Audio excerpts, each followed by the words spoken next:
She wants me to choose between her and my best friend. The first time she brought it up, she laughed like it was a joke. We were on my couch Sunday afternoon, a documentary humming in the background while my best friend and roommate, Marco, clattered around in the kitchen making espresso like he was auditioning for a film where the protagonist's superpower is the ability to steam milk. She leaned against me and said, light as air, "It's so crowded here. Imagine how nice it would be if it was just us." I kissed the top of her head and said something non-committal like, "One day," because that's what you say when the person you're in love with dreams out loud. We had been dating 9 months. She'd sleep over 3 or 4 nights a week. A drawer, a toothbrush, a little gold tray for her rings that lived on my dresser. Just us felt eventual, not urgent. The urgent part, I learned, was her timeline. I met Lena at a friend's rooftop in May. The kind of warm night that makes you do impulsive things like climb onto the ledge for a better view and invent private jokes with strangers. She had this reckless laugh that made it feel like the party existed inside it. I liked her immediately. We moved fast. Long walks that turned into long talks. The first sleepover that turned into breakfast, and a trip to the farmer's market. The way she called me by my last name in this mock-serious tone when she wanted me to listen. Marco had approved of her, which mattered more than I admitted. Marco and I have been friends since a freshman bio lab where we managed to set a hot plate on fire. Friendship forged in panic is hard to break. After college, we moved to the city together, found a rent-controlled 2-bedroom that would have been illegal if the landlord had any sense, and built a life with overlapping grocery lists and a shared calendar on the fridge. Marco is the kind of friend who labels all his Tupperware in neat block letters and then tells you to ignore the labels because it's for both of you. He's loud.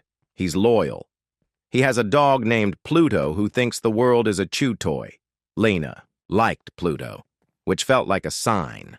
She also liked to make fun of Marco's devotion to pour-over coffee and his habit of narrating his cooking like a Food Network contestant. At first, her teasing was affectionate, absorbed into the house rhythm, the way a new instrument joins a band. Over time, the teasing shifted. Her jokes started collecting edges. "Does he always sing to his basil plant?" she'd say. "It's like living with a TikTok chef." Or, "How does he have so many opinions about olive oil? He's not Italian. He's from Cleveland." The first shift happened after a steamy July week when Lena stayed 6 nights in a row. She left a laundry basket in my room, for convenience, a second toothbrush in the bathroom for backups, and a stack of folded leggings on my dresser. "Because your drawers are somehow bigger than mine at home." I didn't object to any of it. It felt like the tide coming in, inevitable, gentle, not a thing you fight. Marco noticed. He didn't say anything at first, just arched an eyebrow when her basket took up residence next to my hamper. On Saturday morning, while Lena ran to a ballet class, he leaned against the doorframe of my room and said, "Is this a sleepover streak or a moving trend?" He wasn't accusing me. He never does. It was a Marco question. Curious, calm, the eyebrow saying the part he didn't. "I don't know," I said. "She keeps leaving things. I'm not mad about it." He shrugged. "I'm not the drawer police, just house vibes shift when house populations shift." I told Lena about it later, expecting her to laugh. Instead, her mouth tightened. "So, he's keeping track of my nights?" "He's not keeping score," I said. "He just asked." She stretched out on my bed, staring at the ceiling. "I like it better when it's just us." "Me too," I said, and meant it. But that just us keeps changing shape. 2 weeks later, Lena texted me a photo of a brass floor lamp with a caption, "This would look amazing in the living room. Thoughts?" The lamp was beautiful in that mid-century way Instagram loves. "I like it," I wrote, "but we have a lamp." "Exactly," she replied. "We have a lamp, the sad black stick with the broken switch."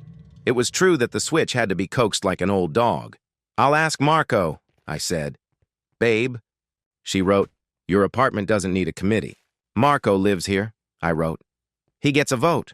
She didn't respond for 10 minutes. When she did, it was a thumbs-up emoji. That night, she arrived with the lamp. "Sale," she said, breezing in like weather. "I'll return it if you—" Hate it, but I won't. Marco came out of his room holding a mixing bowl. He clocked the lamp in her arms and grinned. We redecorating? Upgrading, she said. He set the bowl down, crouched to plug the lamp in, and flicked the switch. Warm gold light pooled onto the rag rug. It was undeniably nicer than the sad black stick. I approve, he said. The committee adjourns. Lena beamed. See? She whispered to me later. He didn't mind. I wish that had been the end of it. Light, laughing, no harm done. But upgrades have a way of multiplying. The lamp led to a credenza. The TV can't just sit on a folding table forever, babe. Which led to new curtains, privacy, and also those Venetian blinds hiss like snakes. Which led to the day I came home from a client meeting and found Lena and her friend Cassie painting our living room a color called Pebble Fog. Technically, they asked. They texted at noon. Cassie has a discount at the paint store. What do you think about a neutral? I said, let me loop in Marco.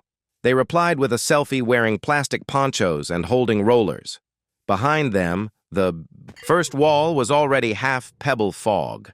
I called Marco, who was at the co-op ordering 20 pounds of bulk rice like a prepper with a calendar. It's paint, he said, sounding like he was trying to talk himself into magnanimity. We can live with Pebble Fog. Lena hugged me when I walked in. You're going to love it, she said. It makes the room taller. Cassie waved from behind a tarp, speckled in fog.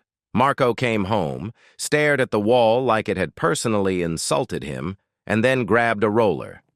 By September, Lena's toothbrush had become a caddy of skincare on the bathroom counter. Her single drawer had become two. Her slippers lived under the couch. Her jacket hung on the hook next to my bomber like they were a couple too. She wasn't officially moved in, but she was more here than not. The first true argument happened over Pluto. Lena has mild allergies, the kind that make your eyes itch and your patience thin. She never complained in the beginning.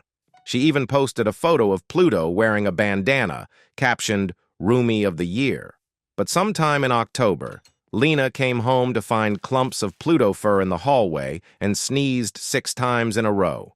She stood in the living room with her arms crossed and said, We need a cleaning schedule if your roommate refuses to brush his dog.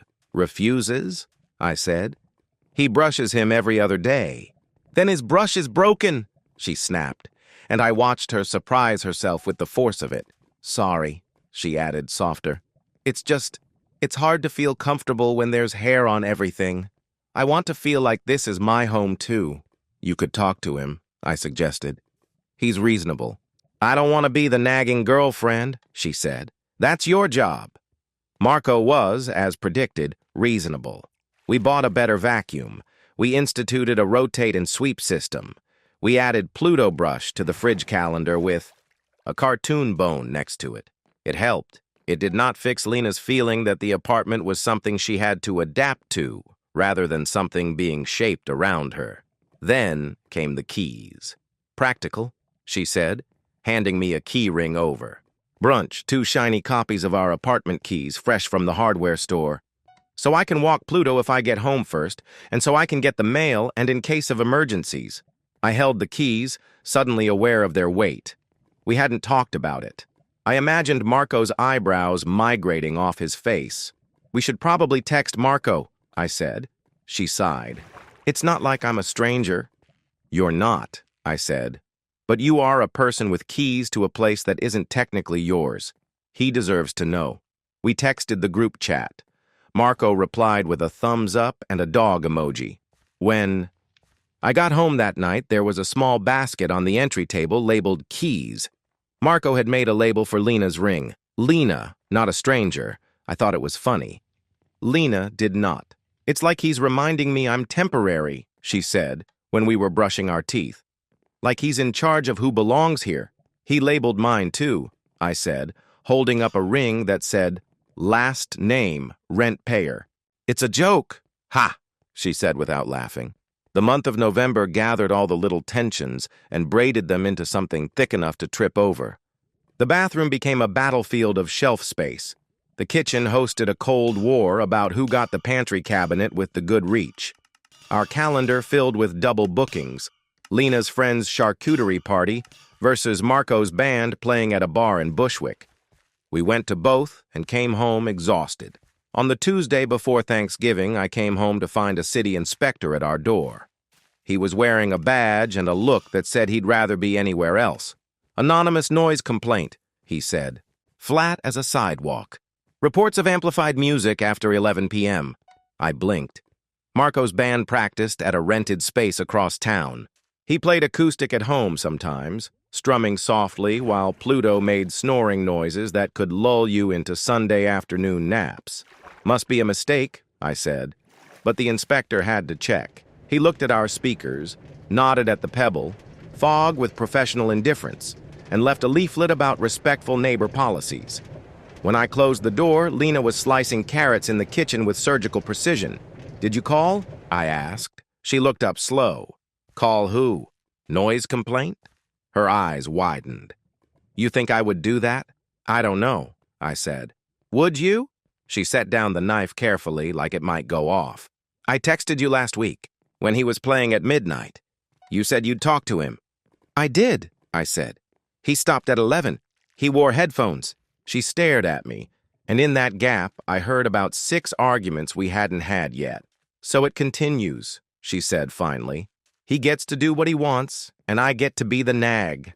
I told Marco about the inspector.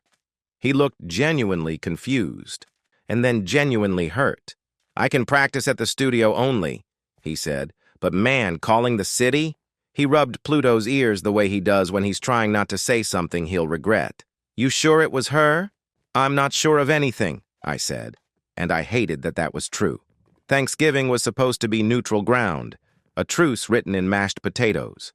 We went to Lena's parents' house in the suburbs on Thursday and my sister's apartment on Friday.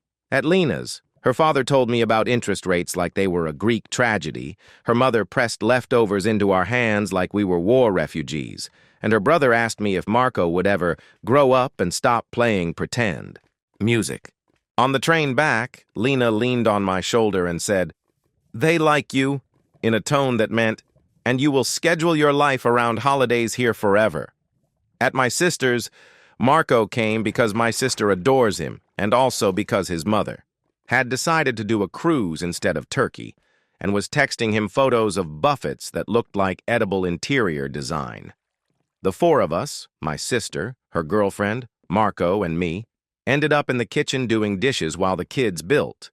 A fort out of every blanket in the tri-state area. My sister handed me a towel and said, "How's communal living with your 2 favorite people?" Her tone was light. Her eyebrow was not. "Manageable," I said, which is what people say when they mean, every day is a problem set. She nudged me with her hip. "You look tired." "I am," I admitted. "Pick a hill you're willing to die on," she said, "and then ask yourself if this is it." On the first snow of December, Lena told me she wanted to talk. That phrase never precedes cake. We sat on the couch under the pebble fog, and she tucked her feet under her. "I found a place," she said. "A 1-bedroom in the West Village. It's tiny, but it's ours if we wanna." The couch was where we ended it. A week before New Year's, Lena sat on the pebble fog and folded her hands. "It's time," she said. "The West Village apartment needs an answer tomorrow." "I can't say yes," I said. "Not like this." She inhaled like she'd been punched. "Then say you're staying." "I'm staying," I said, feeling both relief and a grief that surprised me with its weight. Her eyes filled and she blinked hard like she could muffle the flood. "Then I have to go," she said. "I can't keep living in limbo. I can't keep pretending that being a guest is the same as being a partner." "I never asked you to pretend," I said. "You didn't have to," she said, standing. "You let me." We packed her things in an hour because most of them were already technically still hers somewhere else. The lamp stayed. She didn't ask for it back. At the door, she said, "He'll never love you like I do," with a sadness that wasn't cruel. "But he will never ask you to choose." When she left, the apartment exhaled, not in relief, more like in mourning. Pluto put his head on my knee and made a noise like a balloon deflating. Marco came out of his room and sat without asking. We watched the light from the brass lamp make patterns on pebble fog and didn't speak for a long time. "I'm sorry," I said eventually. "For what?" he asked. "For making you the villain in a story you didn't write," I said. He shook his head. "I wasn't the villain," he said. "I was just the setting." "You were home," I said, and the word felt like a prayer. New Year's Eve came and went, in a quiet that felt earned. We watched movies with Pluto between us, like Switzerland. At midnight, the neighborhood exploded in distant cheers and a trumpet from somewhere up the block. I thought about the way Lena had looked at me in the hallway at the show, how she wanted something I couldn't give without losing something I couldn't replace. I sent her a text at 12:03. "I hope your year is good to you." She replied at 12:09. "You too." That's how it ends sometimes. Not with fire, but with timestamps. In January, the landlord slid our renewal under the door. Marco held a pen over the signature line and looked at me. "Same dance?" he asked. "Same dance," I said. And we signed. We bought a second great vacuum because sometimes love is a vacuum you don't resent using. We moved the couch 2 inches to the left and declared the room bigger. We added a shelf in the bathroom and carved out space that said, "This drawer is for future maybes." We hosted his band for a Sunday afternoon practice with low volume and high snacks. We texted Lena when the first snow stuck, a photo of Pluto wearing a sweater we pretended he enjoyed. She heart-reacted and sent a photo of a tiny living room with a new lamp that was not ours. People always ask in stories like this if I regret it. Like there's one answer and you just find it if you squint.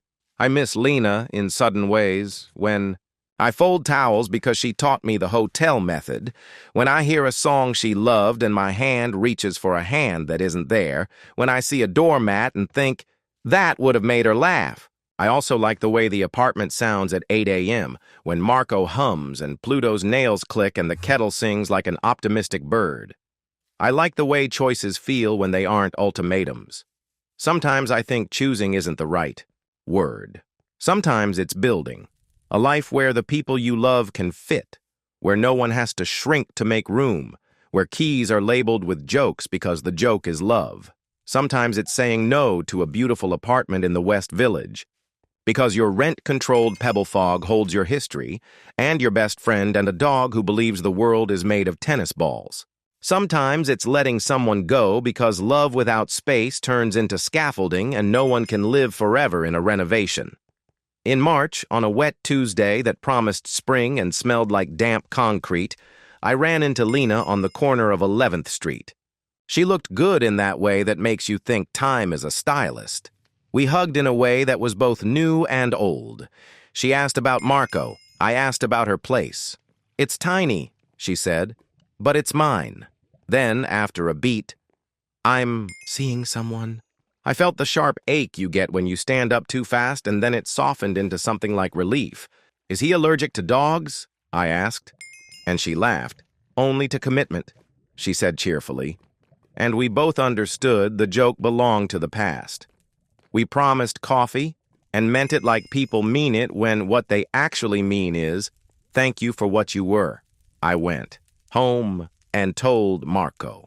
He nodded, scratched Pluto's head, and turned up the kettle. That night we ate pasta on the couch and watched a movie and argued about whether the protagonist should have chosen the job or the farm and realized we liked the argument more than the answer. When I turned off the brass lamp, the apartment fell into the kind of dark that isn't empty. I lay there and listened to the building breathe and thought, love me where I live, and love me enough to let me live there with the people who were here before you and the people who might be here after you. Sometimes the choice isn't between two people. Sometimes it's between versions of yourself. I chose the one who didn't treat love like a scarcity. I chose the one who could hold joy in both hands. A roommate stirring sauce and a memory of a girl who painted a wall pebble fog and taught me how to say no without making it a war. If that makes me wrong in someone's math, I can live with that, because I can live here.